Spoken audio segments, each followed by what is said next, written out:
In prior lectures, we've discussed acute diseases of the tubules and glomeruli. Next, we'll discuss the consequences of when these disorders progress to an irreversible state.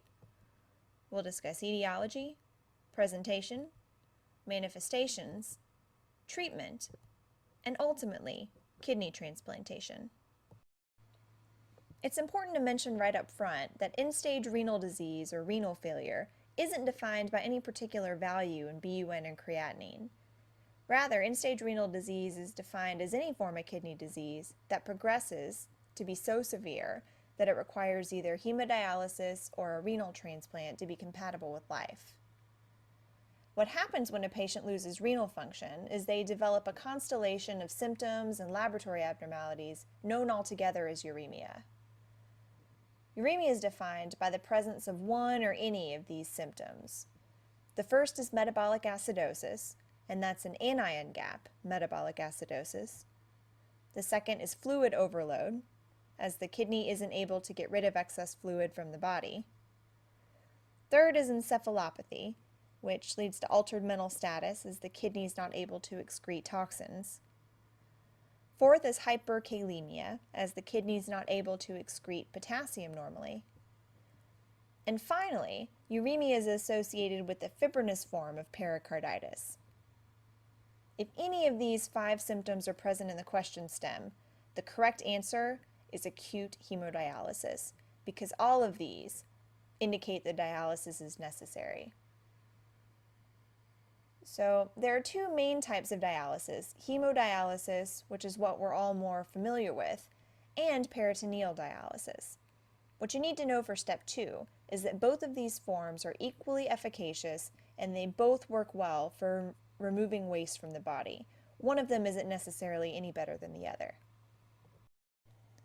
For your USMLE step 2, you should be familiar with the common manifestations of renal failure. We'll divide up these symptoms into groups, and the first group of symptoms we'll talk about are the ones that stem from loss of products normally made by the kidney. Almost all patients with chronic renal disease are going to have a normocytic, normochromic anemia. And this happens because the kidney makes erythropoietin, which functions to increase red blood cell production in the bone marrow. When the kidney's failing, it's not able to produce as much erythropoietin, therefore fewer red blood cells are made. Another symptom of patients in renal failure is they develop hypocalcemia. This happens because they can't absorb calcium properly from the GI tract. So where does the kidney play into all of this? The kidney's job is to hydroxylate the 25-hydroxy form of vitamin D and turn it into the active form, 1,25-dihydroxyvitamin D. This active form of vitamin D is what helps the body absorb calcium from the GI tract. So without the kidney's function to activate vitamin D, we develop hypocalcemia. Osteodystrophy, which is defined as a demineralization of bones, leading them to become soft and weak, happens because of secondary hyperparathyroidism. The low calcium kicks the parathyroid glands into overdrive, pumping out a lot of PTH, which leaches both calcium and phosphate from the bones. Hyperphosphatemia happens because the failing kidney is not able to excrete phosphate normally. This process is worsened by the increased PTH from that secondary hyperparathyroidism that causes increased release of phosphate from the bones along with calcium. Finally, patients in renal failure will often have high magnesium levels in the blood as well, and that's because the failing kidney also isn't able to excrete this in a normal fashion. The second group of uremic symptoms associated with end-stage renal disease are due to the effect of the toxic environment caused by the kidney's inability to clear toxins from the body.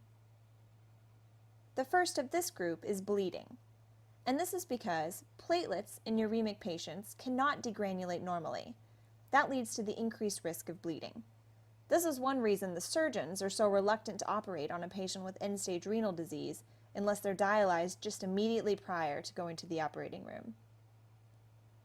Infection is also commonly found in patients with renal failure because the white blood cells also aren't able to degranulate normally. If white blood cells can't degranulate, they're less able to fight infection effectively. Accelerated atherosclerosis happens also as a consequence of abnormally functioning white blood cells. Usually, white blood cells help to clear lipid accumulation from the artery wall. When they can't function properly, it leads to an increased risk of heart attacks and strokes. In fact, coronary artery disease is the #1 killer of end-stage renal disease patients and kills 3 times as many patients as infection. Lastly, uremic patients will often complain of pruritus, or itching. This is probably because of urea accumulation in the skin, but the etiology of this isn't exactly known. The third group of symptoms in patients with end-stage renal disease are the endocrinopathies. For women, abnormal hormone levels will often lead to an anovulatory state, whereas in men, decreased testosterone levels will often lead to problems with erectile dysfunction. The most commonly tested endocrinopathy has to do with the effect of renal failure on insulin. So since insulin is cleared by the kidneys, often the insulin that diabetic patients are receiving sticks around longer in the bloodstream. So sometimes diabetic patients will actually see their insulin requirement decrease as their kidney function gets worse. Remember that this doesn't mean their diabetes is getting better. It just means that the insulin they're taking stays circulating in their bloodstream longer. On the flip side, end-stage renal disease can also lead to increased insulin resistance, leading to the requirement of more insulin. So sometimes those two effects can cancel each other out. As a result, you can either see hyper or hypoglycemia as patients' renal failure worsens. Now that we've discussed the manifestations of end-stage renal disease, let's talk about the actual management of these symptoms. For anemia of chronic kidney disease, the mainstay of treatment is to replace the erythropoietin that the kidneys are no longer making normally, as well as replacing iron. For hypocalcemia, the mainstay of treatment is to replace the vitamin D that's not being activated normally by the kidney, as well as replacing the calcium.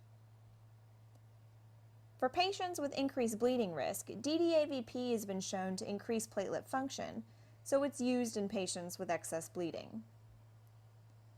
For patients with problems with pruritus, dialysis has been the mainstay of treatment, but ultraviolet light has also been shown to decrease the subjective itching.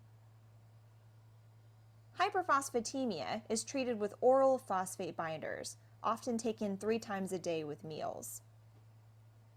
Hypermagnesemia is treated by restricting the amount of magnesium in the diet, also restricting magnesium-containing laxatives and antacids. The accelerated atherosclerosis, well, the best way to treat that is with dialysis. Also, good cardiac meds, statins, beta blockers if they're necessary, can help prevent early onset of coronary artery disease. The endocrinopathies are largely treated also with dialysis, as well as replacing the deficient hormone, estrogen in women and testosterone in men. Let's now discuss in a little bit more detail your treatment options in treating hyperphosphatemia associated with end-stage renal disease. There are 4 main medications you have to choose from.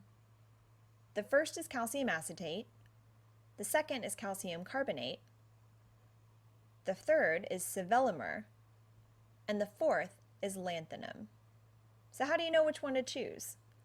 Well, typically you take a look at the serum calcium levels and let that be your guide.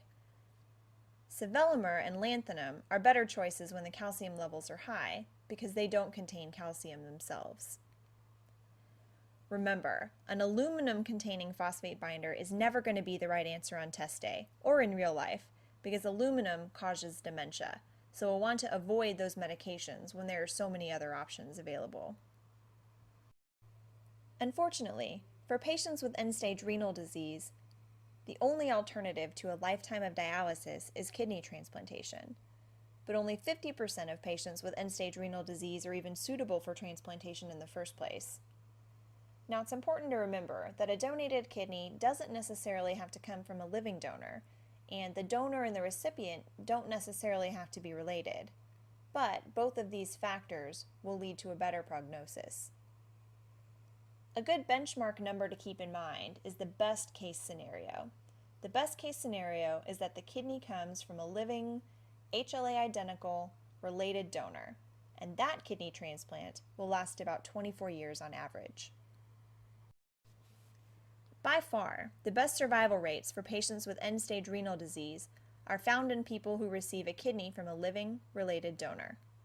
Their 1-year survival rates are 95%, 3-year survival rates are 88%, and 5-year survival rates are 72%. A kidney transplanted from a deceased donor that's not related to the patient still have pretty good survival. The 1-year survival rate is 90%, 3-year survival rate is 78%, and 5-year survival rate is 58%. Now, memorizing these exact numbers is not necessary for your USMLE Step 2, but what is important to note is that a kidney from a living related donor is better in terms of survival than from a deceased non-related donor.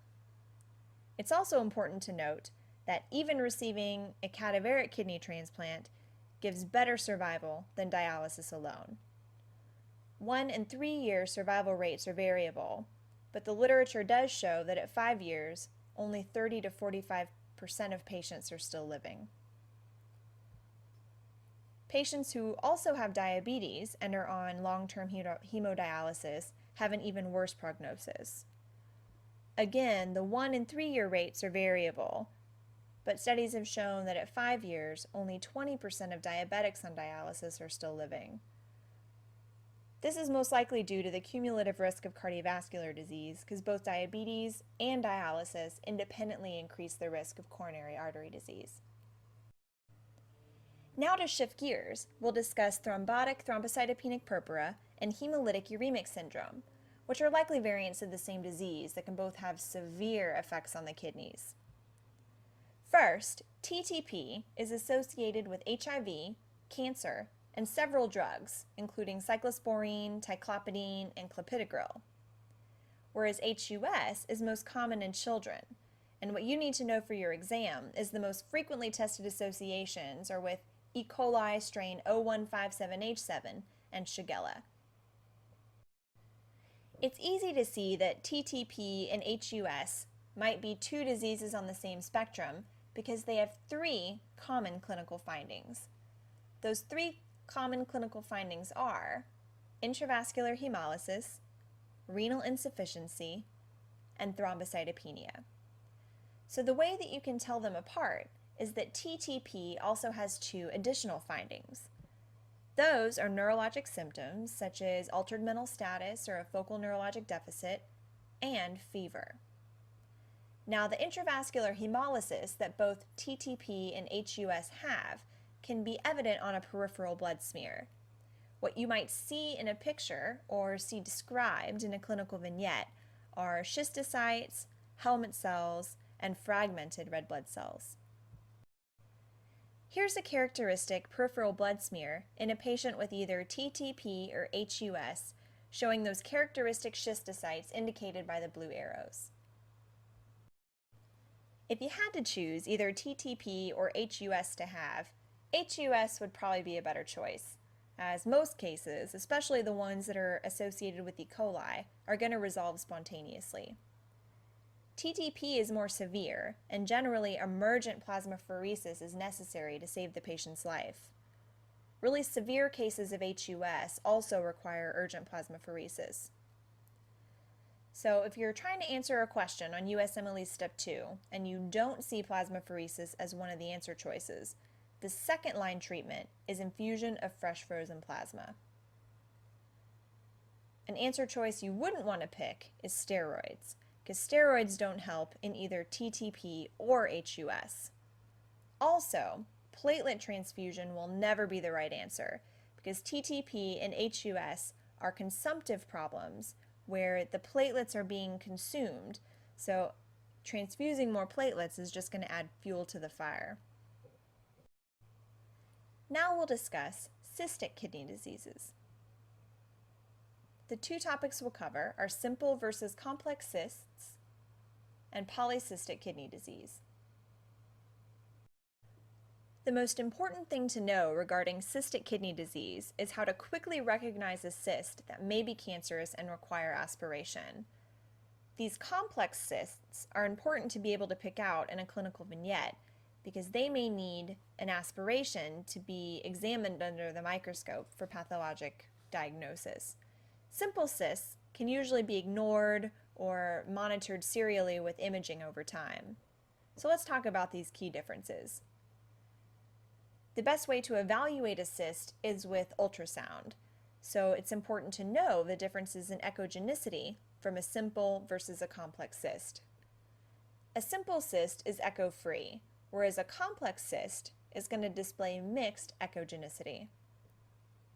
In terms of the walls of the cyst itself, simple cysts have very smooth, thin walls, whereas a complex cyst is going to have irregular or thickened walls. Regarding demarcation of the borders of the cysts, simple cysts are very sharply demarcated, whereas complex cysts have a lower density on the back wall. Regarding the transmission of light, a simple cyst is going to transmit good through to the back, whereas a complex cyst is going to have debris that's evident that affects the transmission of light. Next, let's discuss polycystic kidney disease. There are several hints in the clinical vignette that should make you think about polycystic kidney disease.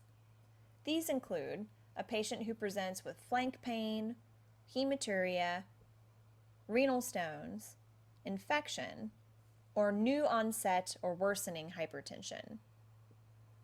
Remember that polycystic kidney disease is inherited in an autosomal dominant pattern, so there may be a family history of quote-unquote kidney disease or people who need dialysis for unclear reasons.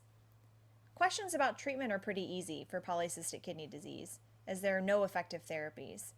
We really can't do much to prevent or reverse the cysts themselves, and if cystic disease progresses to the point where it compresses the normal renal parenchyma and the kidney is not able to function, the ultimate treatment is going to be dialysis. Now let's apply what we've learned about polycystic kidney disease to a short clinical vignette. The question is simple. What is the most common cause of death from polycystic kidney disease? Our answer choices are intracerebral hemorrhage, stones, infection, malignancy, and renal failure. So what's the correct answer? It's renal failure. Renal failure occurs in polycystic kidney disease after recurrent episodes of pyelonephritis or nephrolithiasis that all cause scarring. This, in combination with the cysts themselves compressing the normal kidney tissue, can lead to renal failure ultimately. So now that we know that E is the correct answer, let's take a look at the other answer choices and discuss why they're wrong. Intracerebral hemorrhage sounds scary, but only 10 to 15% of patients with polycystic kidney disease have the cerebral aneurysms that are prone to rupture. Stones are more common in patients with polycystic kidney disease, but kidney stones themselves are rarely a fatal complication. Same story with infection. Pyelonephritis is more common in patients with polycystic kidney disease, but it's rarely a fatal infection. Lastly, malignancy. Even though on a CT scan, the cysts of polycystic kidney disease look pretty scary, they actually have zero malignant potential. It's important to know that polycystic kidney disease is not a risk factor for renal cell carcinoma. And with that, it concludes our discussion of cystic kidney disease.